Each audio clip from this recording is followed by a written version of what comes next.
This is Remote Ruby. Have you any remote idea to the meaning of the word? Hello. He's back. Welcome back.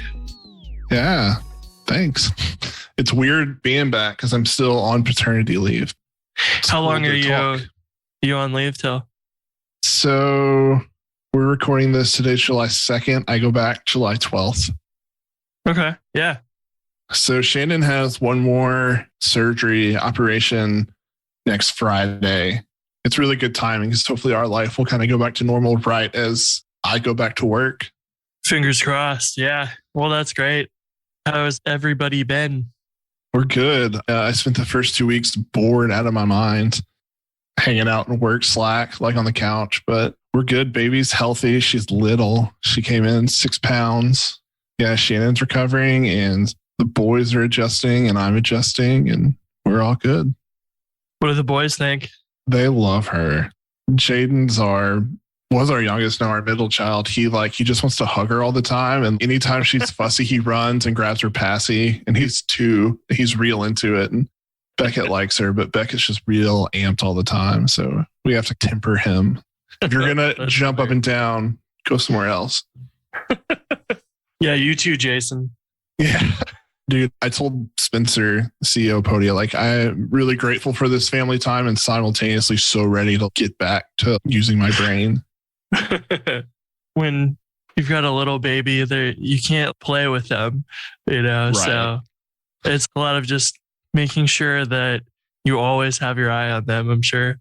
Yeah, and I experienced this with the first 2 kids, and I talking to my friends, I feel a little less like an oddball, but Shannon's been growing that baby. So she's connected to it for 9 months. And when it comes out, she's not really awake. She can't see very well. So we don't really bond. I hold her and I'm I helped create you and I love her, but we don't have that bond yet. So it's very similar to releasing your first Ruby gem before anyone uses it.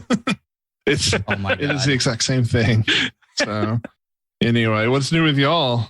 Not a whole lot. We got our foundation poured on the house. We're leaving for a vacation to Disney for a couple weeks in a couple weeks. So excited Awesome. to get away. But, trying to document all the progress in the house. They're going to start framing a couple days before we leave. And I'm this is just the worst time to leave. That's when it will look like a house when they get their framing up. We'll see. But I'm sure framing is going to take a while, but it's right now very muddy out there. And I parked my car in the grass and just spinning tires in the mud. And I was uh-oh, I have to call Brooke to tow me out of here. I know jack about building a house, but that seems really fast to get the foundation laid. I've actually done some of this work. It's really, you would be surprised at the amount of time it takes to do certain things versus the amount of time it takes for them to actually start doing it. I could see that. So the footings took, I forget, most of it's been they'll go and spend a day or 2 setting up the forms and everything. And then pouring the concrete. They have a ton of concrete trucks coming out there and we have a pump truck that sends the concrete up through the pipe way up high and can reach everything. And actual pour days are just a day. They really kind of only set up enough to pour in a single day, which makes sense, right? So they ended up doing the footings, then the inspector comes out and then tells you your footings are okay, except you might be building too close to a creek and you need to talk to an engineer and verify that you're not in a floodplain, and you freak out all weekend. So that happens. And then you get into the walls of the house for the basement. And then they just poured the footings and the frost walls for the garage, which basically the footings are way down in the dirt. And then you have the frost walls to kind of make sure that it's below where the ground freezes so that you don't have problems. I'm not sure exactly what problems, but That's not to find out. Yeah.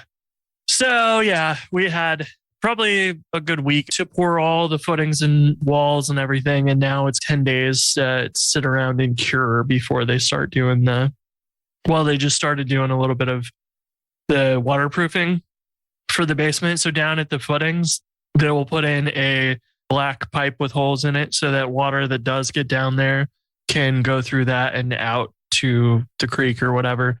And then they backfill that with some stone, small, like inch sized gravel or whatever. And then they'll maybe today, if it's dried out a bit, they'll go and fill back in the dirt up to the wall whenever because they have to spray that black waterproofing on the concrete because concrete definitely absorbs water and you don't want that to go right through your basement. So they had done a little bit of that, but not finished the waterproofing layer on there. So yeah, hopefully, I don't know, the end of this week, I guess they might be done with that. And then here in a couple weeks, we'll have wood going up and lumber just dropped like 50% or 40% on, at least on like futures and stuff. It takes time for that to actually show up the lumber yard. So I don't think we're going to get a 40% discount, unfortunately, but we have like 7 meetings set up so we can verify exactly what cabinets and what front door and what windows and like the exterior doors, and literally everything's kind of getting ordered all at once. Refrigerators are like 6 months delay. So trying to like get that done, and I'll be glad once all of the things are ordered and then we can just sit around and watch them install it. At least you got some movement. You spent so long playing games with them.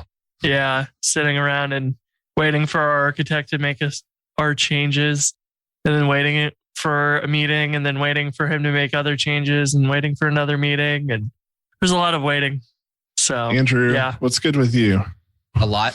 Everything. I'm doing good. I don't know. You caught me off guard. I'm good. I'm happy. I'm really happy that everything is working out well with you and the kids. So congrats.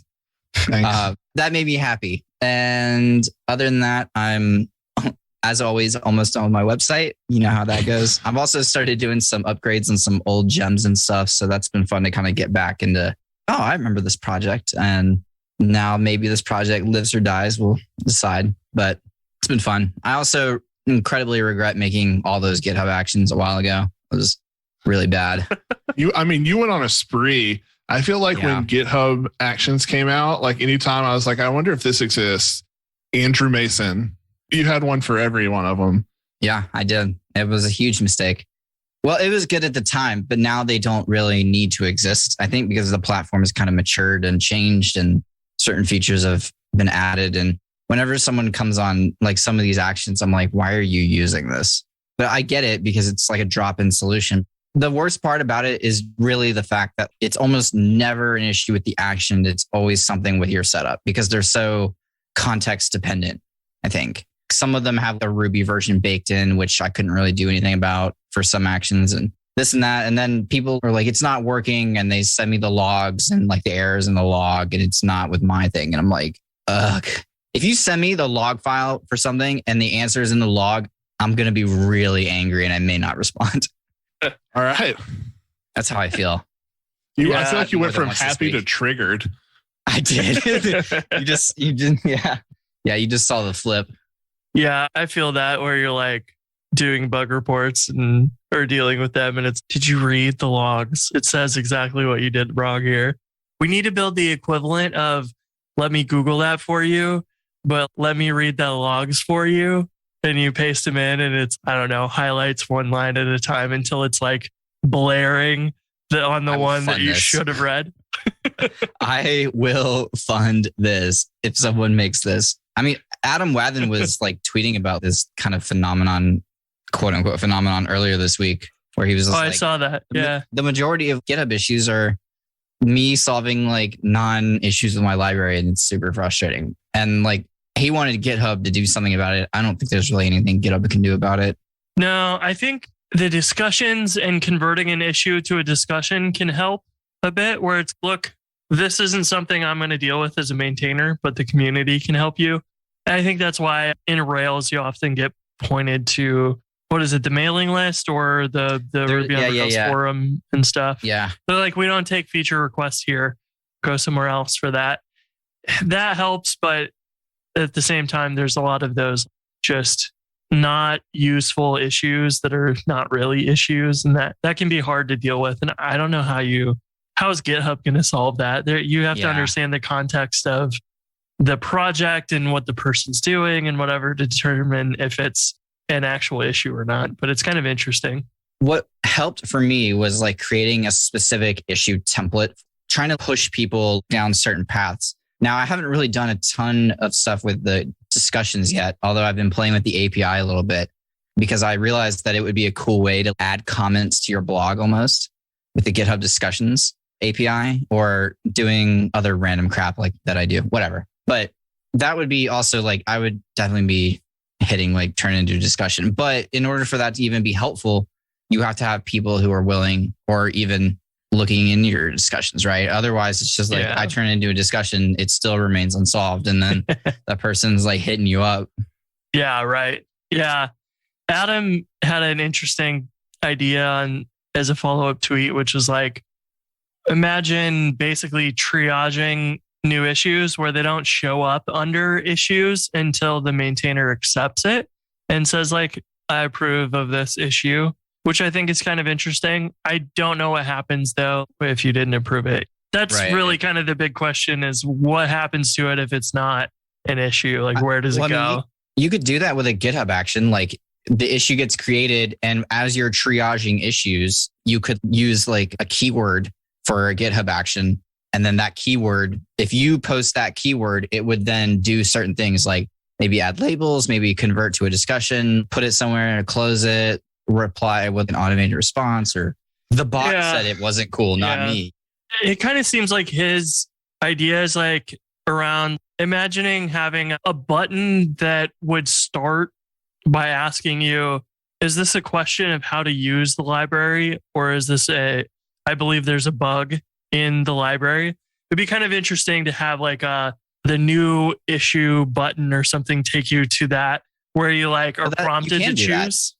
Okay, yeah, with the issue templates, because I think now one of the options is to go straight to a discussion. So I think there's like a config file you can use to set all that stuff that you put in your .github folder, and then you could use. And that's what I was kind of saying earlier. Like I've used that kind of way to try to triage things certain ways, especially.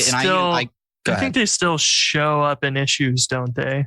Or whatever. There's an option. I think there's a specific one that lets you go straight to discussions, I think. Oh, cool. Yeah, that could be a good way of handling it. I haven't played a ton with those. I've done like the templates where it's like, here's prompts for you to show. What are you trying to do? What did you attempt? What failed? What did you expect to happen? Those sort of like prompts of helping someone think out what they're writing is really valuable. It's so funny the amount of times when you can tell like pretty easily a junior developer from a senior, because the junior is going to oftentimes be like, I tried this and it didn't work. And that's all the info they give you. And then a lot of seniors you'll talk to are like, okay, I tried this, but I was trying to do this and I got this response back, which doesn't seem right.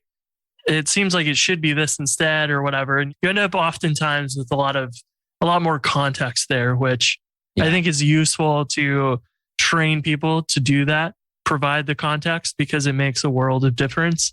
If you've been listening to the show for a bit, then you know that Jason and Chris have a crush on Laravel, and I basically battle JavaScript for fun.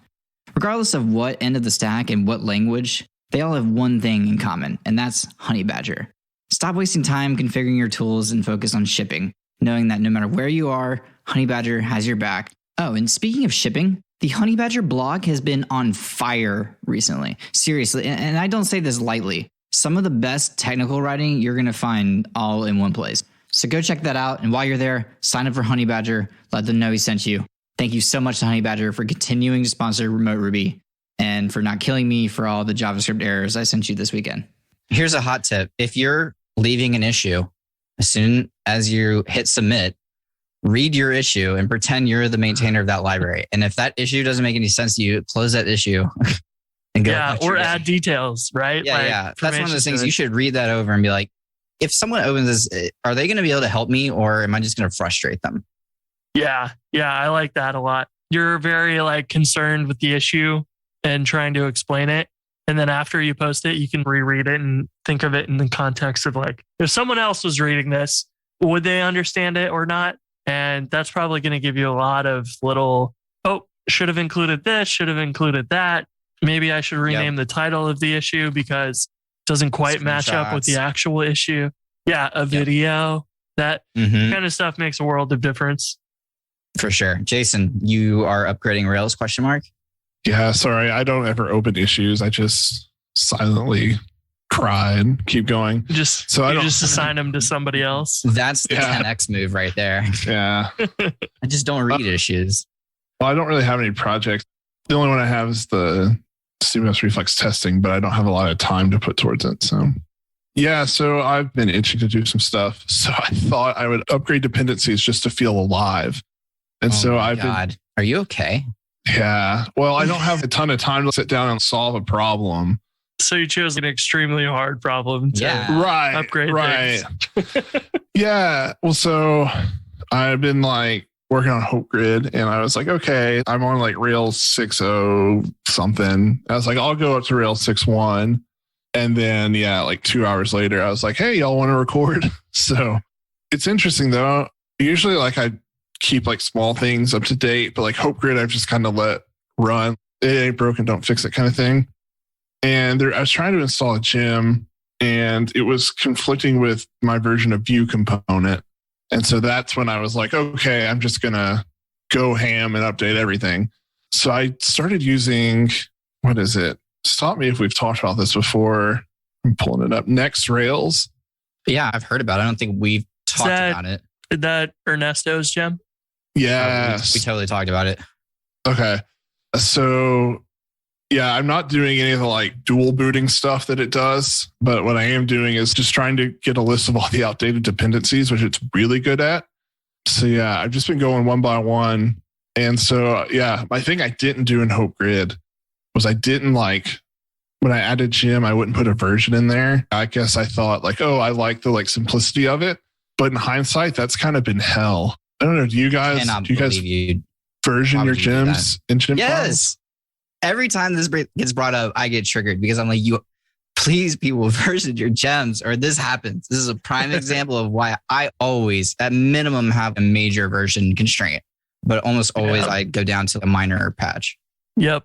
Same thing. I wish that all of the gem readmes would use bundle add instead of add this to your gem file, because that will always add the latest version of your gem and lock the version for you. So you're safe. I put the whole thing, which is stupid because I have to update the version every time I update the gem, but I put it in the README like the correct, what I deem to be the correct way to add it to your gem file with the version. I put in like what I deem to be the correct way to version the gem in your gem file for the gems I put out. Yeah, including your major and minor or whatever. Yeah, with the tilde thingy. See, I never realized that bundle add actually tacked on the version. Like I just ran it and there it is. Hold on. You just reminded me of Tilde Waka. What is it? The Tiddly Waka? Waka Flocka? Yeah.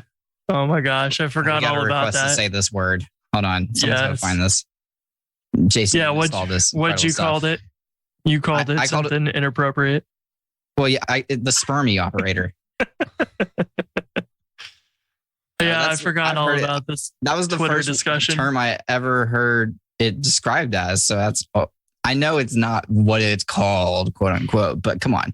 It's easy to remember.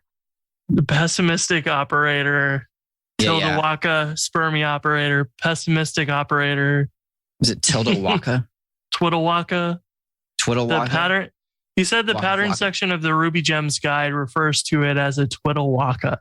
I think I hate that. I don't know. I don't like that word. A Twiddle Waka. What is that? It sounds like a dance. So anyways, if you've ever wondered how to pronounce the tilde greater than symbol, now you know. You're welcome. Spermy. So anyways, we can go back to your upgrading situation, Jason. Yeah, it's not really like the most exciting thing, but what I found myself doing was then going through every version. I was like commit gem and I'd lock it to the version. I might upgrade it to the latest one.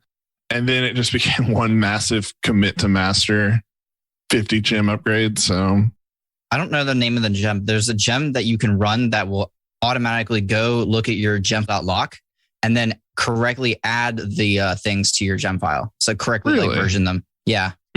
That's cool. I have no idea what it's called, but it's somewhere out there. Something Waka. Gem file Waka. I need to go get a gem named Waka Flocka.